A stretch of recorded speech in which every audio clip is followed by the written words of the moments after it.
My friends, देखिए हम एक इकोनॉमिक्स की सीरीज डालेंगे।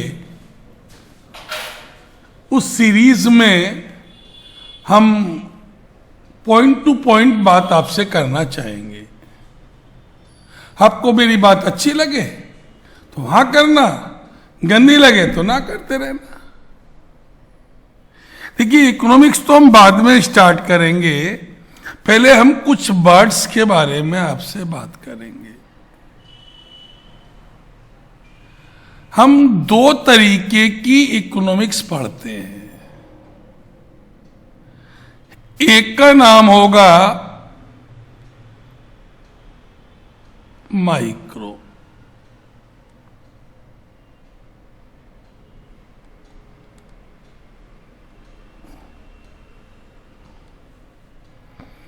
और एक का नाम होगा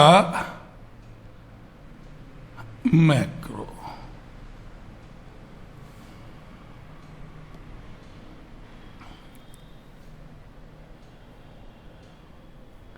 बेसिकली अगर हम बात करें, micro deal with individual unit. किस में डील करती है? Individual unit.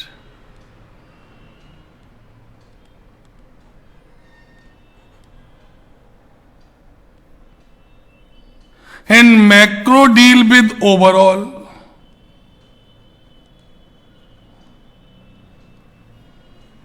मतलब जब आपको ओवरऑल किसी चीज के बारे में जानना हो,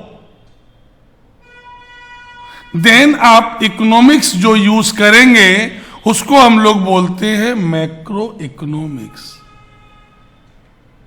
और जब उसको डीपली जानना हो, इंडिविजुअली जानना हो, देन हम जो इकोनॉमिक्स यूज करेंगे उसको हम बोलते हैं micro economics.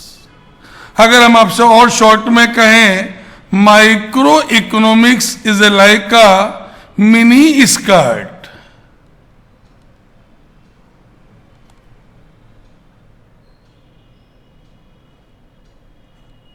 And macro is a like a Ghaghara.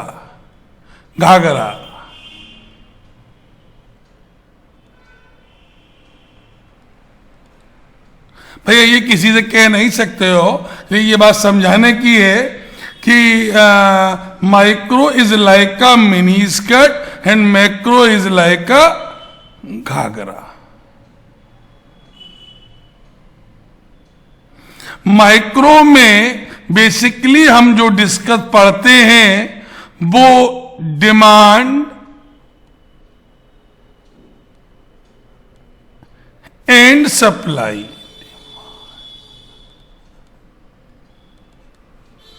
And supply को पढ़ते हैं। और जब डिमांड और सप्लाई होगा तो फिर वो मार्केट डिसाइड करता है।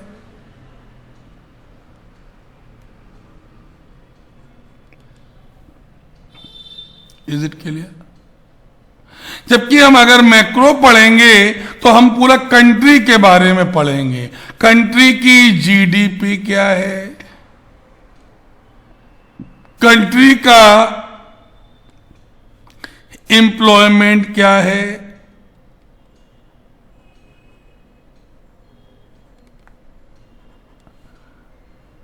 कंट्री का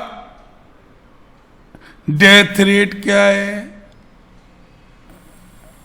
तो मतलब when we study about the country, the part which is be required, that is to be termed as a macro. और when we study individual person, then the economics which is required is known as microeconomics। तो micro में हम क्या deal करते हैं? Demand कितनी, supply कितनी, और डिमांड एंड सप्लाई क्या फॉर्म करते हैं? मार्केट। जबकि हम मैक्रो में क्या पढ़ेंगे? जीडीपी। क्या पढ़ेंगे? एम्प्लॉयमेंट। क्या पढ़ेंगे? डेथ। बेसिकली ओवरऑल कंट्री के लिए जब हम कुछ पढ़ते हैं तो वो मैक्रो इकोनॉमिक्स है, और जब इंडिविजुअल पर्सन के लिए हम पढ़ते हैं तो वो माइक्रो इकोनॉमिक्स है। जब किसी चीज को ओवरऑल देखना है, then the economics which is used is known as macro, और जब उसको बहुत डीपली समझना है, then the economics which we use is known as microeconomics. अगला क्वेश्चन आया,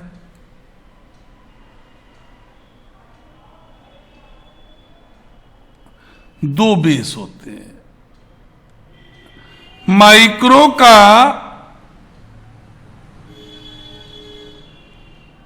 जो बेस होता है और मैक्रो का बेस होता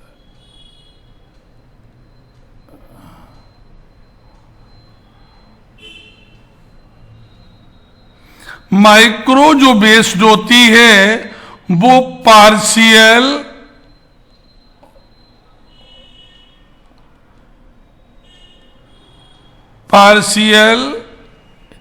इक्विलिब्रियम एनालिसिस,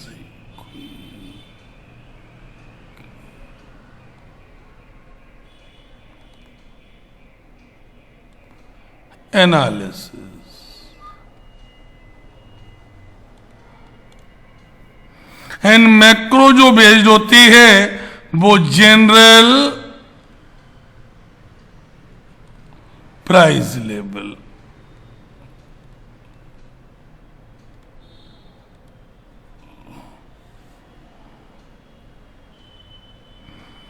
भैया इसका मतलब क्या हुआ? कौन से डिटर्मिनेंट हैं जो हमारी माइक्रो की चाल डिसाइड करेंगे? कौन से डिटर्मिनेंट ऐसे हैं जो हमारी माइक्रो को इन्फ्लुएंस करेंगे, और कौन से डिटर्मिनेंट ऐसे हैं जो मैक्रो को डिटरमाइन करेंगे? हमने आपसे कहा, देखिए इकोनॉमिक्स में बहुत सारे डिटर्मिनेंट होते हैं। हमने दो पार्ट कर दिया, एक कर दिया प्राइस और दूसरा हमने कहा अदर्स।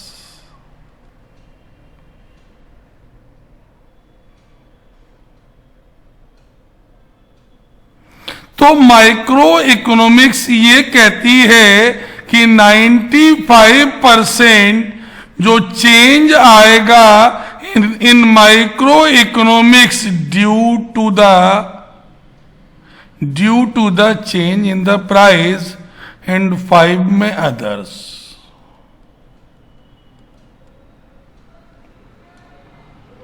मतलब अगर आपके पास पैसा है तो आपके लिए सस्ता महंगा होना कोई इम्पैक्ट नहीं डालता है, लेकिन अगर पैसा नहीं है तो प्राइस बहुत मैटर करती है। तो इट मींस यहां पर हम कितना परसेंट ले रहे हैं? 95%। इट मींस हम 100% नहीं ले रहे हैं, तो 95% पार्ट हो गया कि नहीं हो गया? 100% का पार्टी तो 95 हुआ, इसीलिए इसको हम लोग बोलते हैं पार्शियल इक्विलिब्रियम एनालिसिस। तो micro economics is based on partial equilibrium analysis.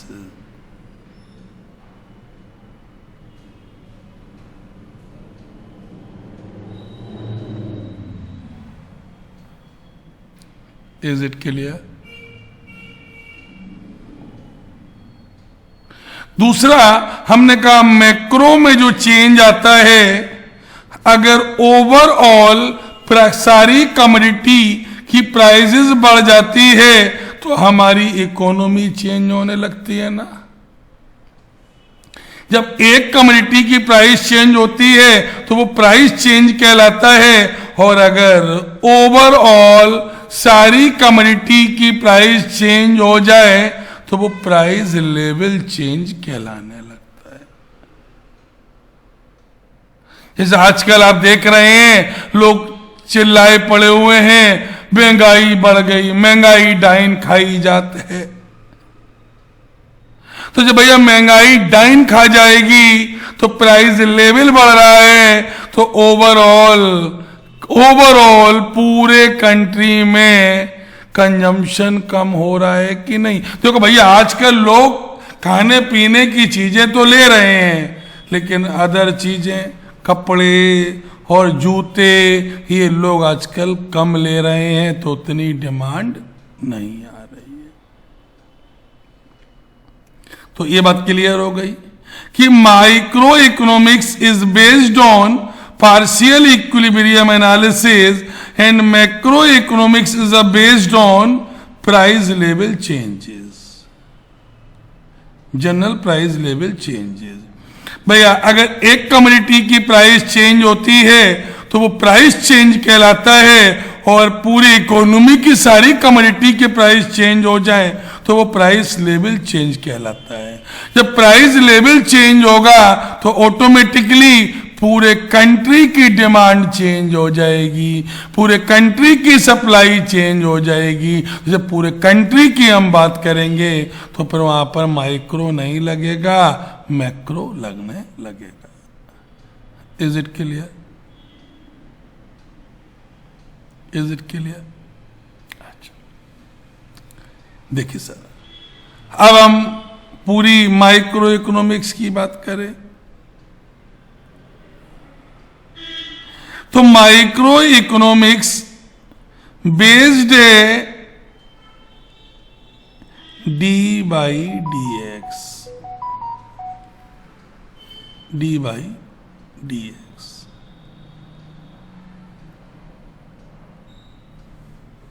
ये आपने मन में आ गया होगा, डी बाई डी एक्स क्या है?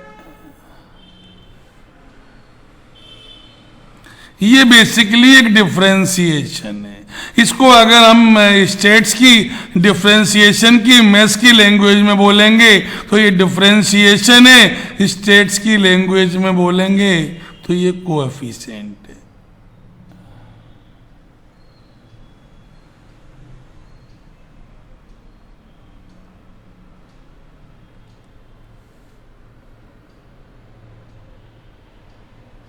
तो देखो बेटा, अब हम आपसे बात करें कि पूरी माइक्रो इकोनॉमिक्स में 3 कंडीशन होंगी। Number 1, coefficient decreases.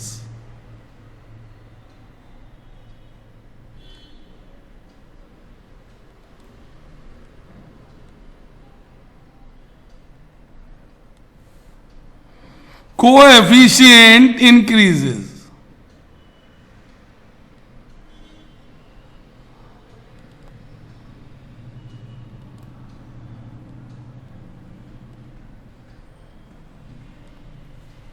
तीसरा, कोएफिशिएंट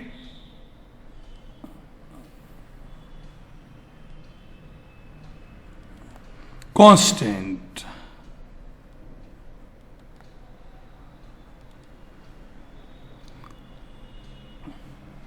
बेटा अगर कोएफिशिएंट गिरेगा तो माइक्रो इकोनॉमिक्स में ये कहा जाता है कि ये कॉन्वेक्स टू द ओरिजिन होगा।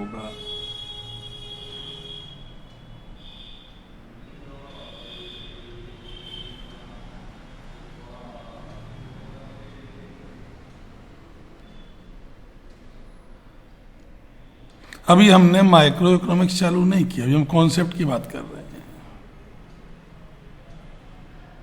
बेटा जब भी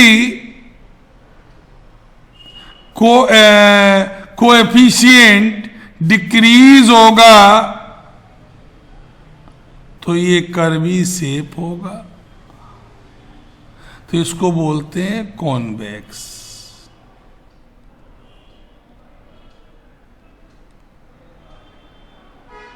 और जब भी कोएफिशिएंट बढ़ेगा तो ये कॉनकेव,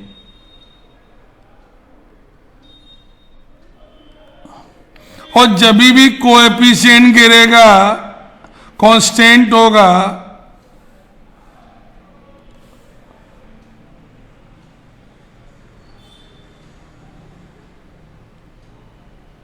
तो ये स्ट्रेट।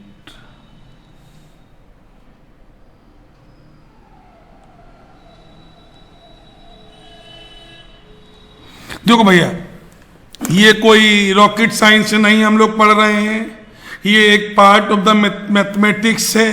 इसीलिए जब भी तुम बीकॉम ऑनर्स इकोनॉमिक्स ऑनर्स करने जाओ, वो तुमको तब तक इकोनॉमिक्स देंगे ही नहीं जब तक कि तुम मैथ्स बैकग्राउंड के होगे नहीं या मैथ्स बैकग्राउंड के बन ना जाओ।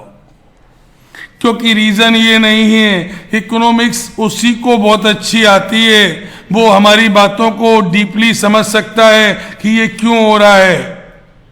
जिसको कोएफिशिएंट चलिए नहीं आती है, कोई बात नहीं, इतनी सी बातें सीख जाना कोई टिपिकल बात तो नहीं है यार। तो हमने क्या कहा, जब भी कोएफिशिएंट गिरेगा तो हमेशा ये शेप बनेगा, ये एक्स एक्सिस और ये वाई एक्सिस, ये एक्स एक्सिस हमेशा होगा। जर्मनी में इसका उल्टा होता है, but we are in India. तो भैया जब भी रिलेशन, अब तुम्हारे मन में आ रहा होगा कि कोएफिशिएंट क्या होता है। अगर हम आपसे कहें,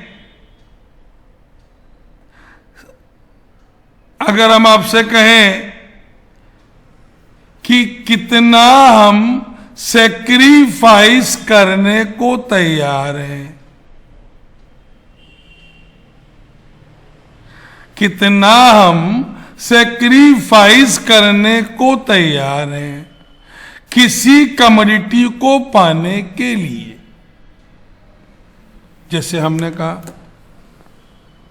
भैया हम मोहब्बत में सब कुछ कुर्बान करने को तैयार हैं, बट केवल मैडम को पाने के लिए। तो देखो भैया, यहां हम सब कुछ तैयार हैं पाने के लिए। किसको? मैडम को। Is it clear? तो क्या हमें मिलेगा अपॉन हम क्या सेक्रीफाइस करेंगे? क्या हमने गेन किया अपॉन हम क्या खोने जा रहे हैं? को हम बोलते हैं भैया, हम बोलते हैं क्या? कोएफिशिएंट। तो जब भी कोएफिशिएंट हमारा क्या होगा? डिक्रीज हो रहा होगा। तो ये हमेशा कॉन्वेक्स टू द ओरिजिन होगा। और जब भी हमारा कोएफिशिएंट बढ़ रहा होगा तो हमारा ये कॉनकेव हो जाएगा, रिवर्स हो जाएगा।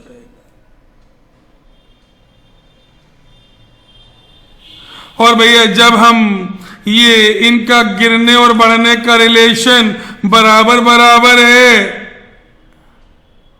तो ये हमेशा स्ट्रेट लाइन हो जाएगा। भैया क्या मिलेगा अपॉन क्या सेक्रीफाइस करेंगे? जो मिलेगा वो ऊपर, जो सेक्रीफाइस करेंगे वो नीचे।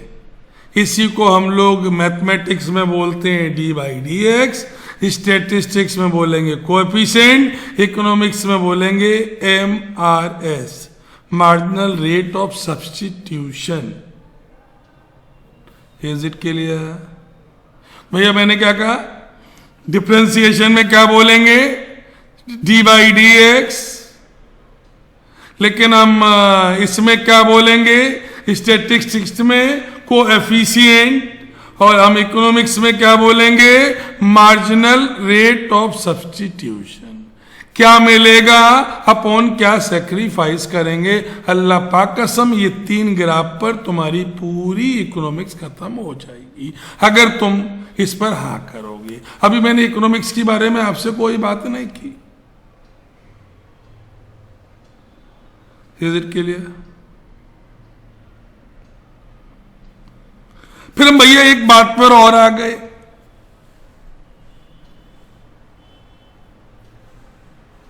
कि हम इकोनॉमिक्स की कोई थ्योरी जब हम अप्लाई करते हैं तो हमारे सामने 2 मेथड्स होते हैं।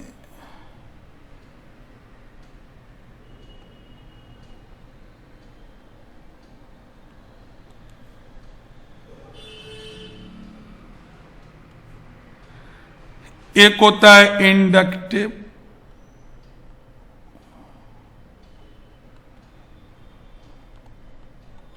एक होता है डिडक्टिव।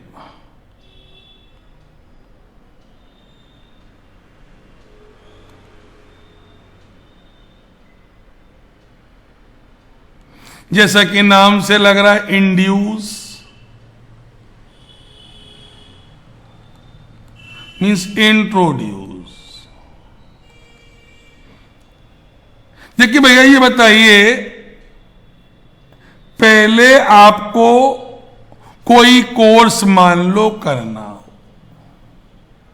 हमने आपसे कहा आप इको ऑनर्स करना चाहते हैं,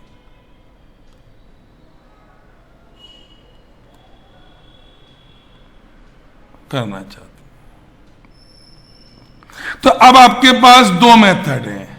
एक तो पहले लोगों के पास जाएं, उनसे सैंपल कलेक्ट करें, फिर उनको एनालिसिस करें, फिर उसके रिजल्ट आएंगे, देन हम इंट्रोड्यूस करें, देन हम ज्वाइन करें। तो इसको हम बोलते हैं डिडक्टिव। डिडक्टिव में पहले क्या करेंगे हम,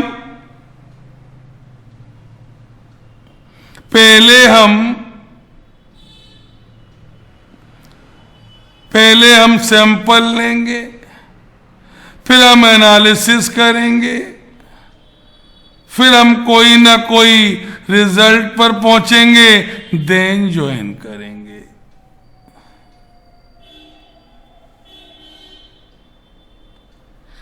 इंडक्टिव में क्या होगा, पहले ज्वाइन कर लो,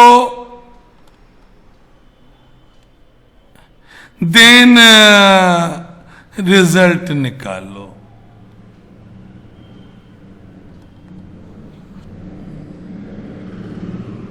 तो देखिए सर, आजकल बाजार कुछ ऐसा ही चल रहा है। आजकल बाजार में कंपनी ये नहीं सोच रही है कि हम क्या बनाएं। देखिए सर, पहले जब कोई प्रोडक्ट बाजार में आता था तो कंपनीज डिडक्टिव मेथड लगाती थी, पहले सैंपल्स बांटती थी, लोगों की जरूरत समझती थी, उसके हिसाब से कस्टमाइज प्रोडक्ट बनाया जाता था।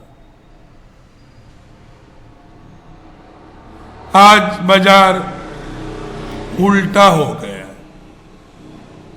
जिसको हम लोग बोलते बाजारवाद। बाजारवाद में क्या होता है, पहले बना लो, फिर टीवी पर ऐड दिखा दो, लोगों को एहसास करा दो कि भैया ये तुम्हारी जरूरत है, इसके बिना तुम अधूरे हो। जैसा कि आजकल आपने देखा होगा ईयरबड्स, जब जो भैया ईयरबड्स आते हैं, हर यूज करने वाला जानता है कि इसको यूज करने से हमारी सुनने की क्षमता कम हो जाएगी।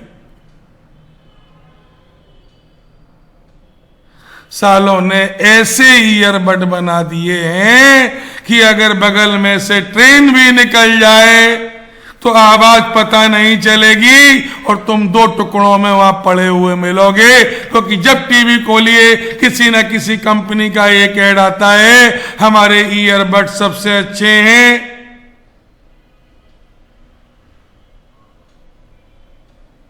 तो इसको हम क्या कहते हैं, तो समझिएगा, बाजार में और बाजारवाद में अंतर यही समझ लीजिएगा। डिडक्टिव थ्योरी में बाजार हुआ करता था, कंपनी कस्टमर के पास जाती थी, उनकी राय लेती थी, उनकी राय के हिसाब से एक कस्टमाइज प्रोडक्ट बनाया जाता था। लेकिन बाजारवाद में क्या है कि पहले बना डालो, फिर टीवी पर ऐड दिखा डालो, टीवी पर ऐड दिखा डालो, और टीवी पर ऐड दिखाने के बाद बिक तो जाएगा ही, लोगों को यह महसूस करा दो कि इससे अच्छा तुम्हारे लिए कुछ हो ही नहीं सकता। Is it clear? Is it clear? अच्छा भैया, हमने कहा अब हमने जो किया है, तो इंडक्टिव में क्या हुआ, पहले introduce the policy then find out the result, और डिडक्टिव में क्या हुआ, take the sample, analysis the sample, find out the result, then start. जैसा कि पहले बाजार में हुआ करता था। बाजारवाद में क्या है, बाजार में क्या होता था भैया, पहले कस्टमर के पास जाओ, उसकी राय लो, उसकी राय को एनालिसिस करो, उससे रिजल्ट निकालो, then start the thing.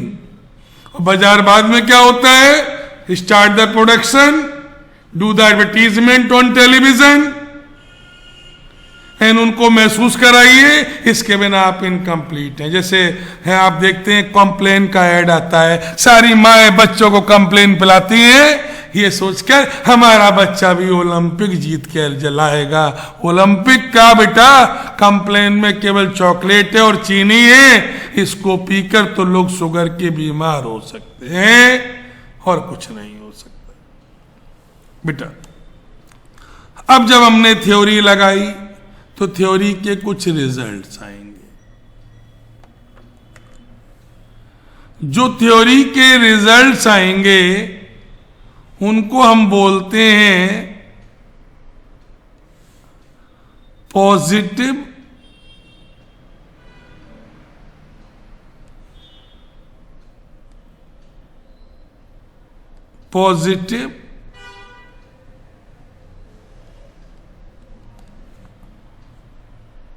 इनॉर्मेटिव।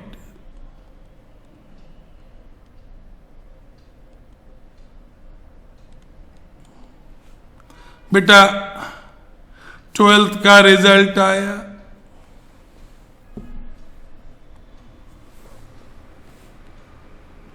Result आने के बाद अगर नंबर आए 100%,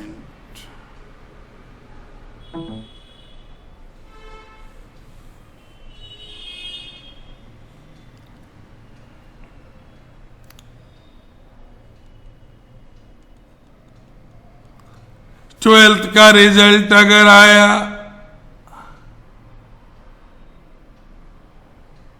और उल्टा लिख दिया 100%, ट्वेल्थ का रिजल्ट आया, नंबर आए 40%,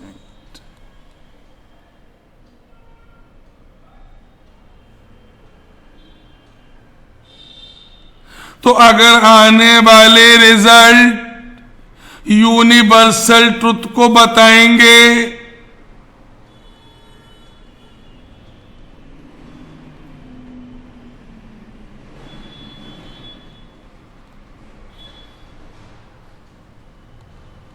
यूनिवर्सल ट्रुथ को बताएंगे,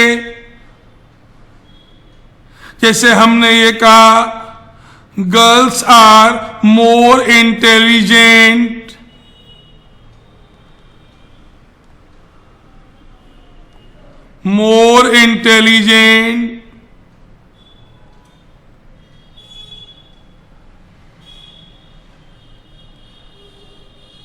गर्ल्स आर मोर इंटेलिजेंट। भैया ये यूनिवर्सल ट्रुथ है, नेचुरल सी बात है, क्योंकि गर्ल्स का दिमाग, गर्ल्स के पास दो होते हैं ना, एक खुरापात के लिए, एक पढ़ाई के लिए। हमारे पास एक ही होता है, वो भी खुरापातों में लगा रहता है।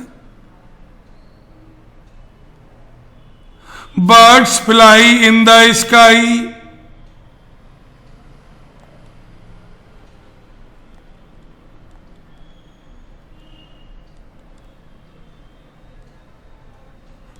बताइए भैया, तो क्या बर्ड्स क्या पानी में उड़ती हैं क्या? स्काई में उड़ती हैं। यूनिवर्सल ट्रुथ है। अगर आने वाले रिजल्ट किसी यूनिवर्सल ट्रुथ को सिग्निफाई करें तो भैया ये पॉजिटिव है।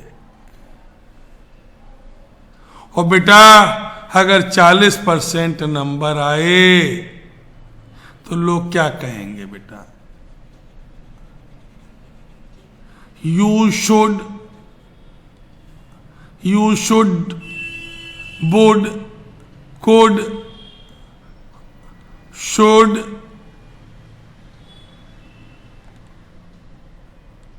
would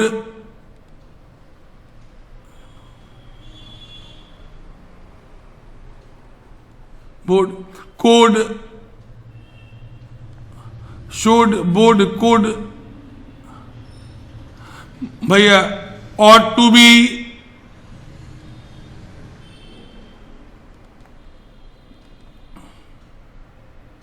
must be। तुमको ज्यादा और मेहनत, you should do the more hard work, you ought to be do the more hard work. मतलब तुम्हें फर्जीफिकेशन के लोग सजेशन देने आएंगे, तो जब आने वाले रिजल्ट अगर सजेशन दें तो वो नॉर्मेटिव स्टेटमेंट है, और आने वाले रिजल्ट किसी यूनिवर्सल ट्रुथ को सिग्निफाई करें तो वो पॉजिटिव स्टेटमेंट है। Is it clear?